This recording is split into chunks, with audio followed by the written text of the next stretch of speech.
नमस्कार, मैं धीरज पांडे। आप देख रहे हैं क्राइम टाइम्स। हाजिर है क्राइम की एक नई कहानी के साथ।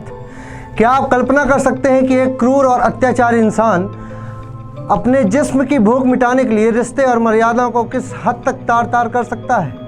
दरअसल कहानी एक बलात्कारी और हत्या रिटायर्ड फौजी पिता की, जिसने अपनी ही बेबस नाबालिग मासूम बेटी को हवस का शिकार बनाकर हैवानियत और दरिंदगी की सारी हदें पार कर दी।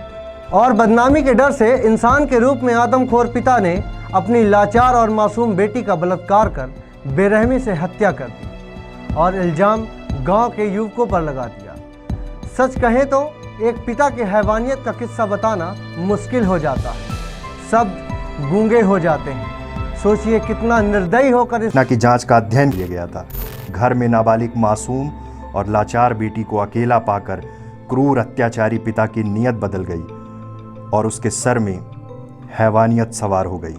उसने अपनी मासूम बेटी का हाथ पकड़कर अपनी ओर खींच लिया और पिता और बेटी के रिश्ते की मर्यादाओं को तार तार करने लगा। बेबस नाबालिग किशोरी को यह समझते देर नहीं लगी कि उसके पिता की नीयत ठीक नहीं है। लाचार और अभागी बेटी ने अपने पिता से लाख मिन्नतें की, विरोध किया, लेकिन हवस के नशे में अंधे पिता ने उसकी एक न सुनी। इस तरह से एक अत्याचारी और निर्दयी पिता हवस के नशे में दरिंदगी की सारी हदें पार कर देता है और हवस की आग को ठंडी करने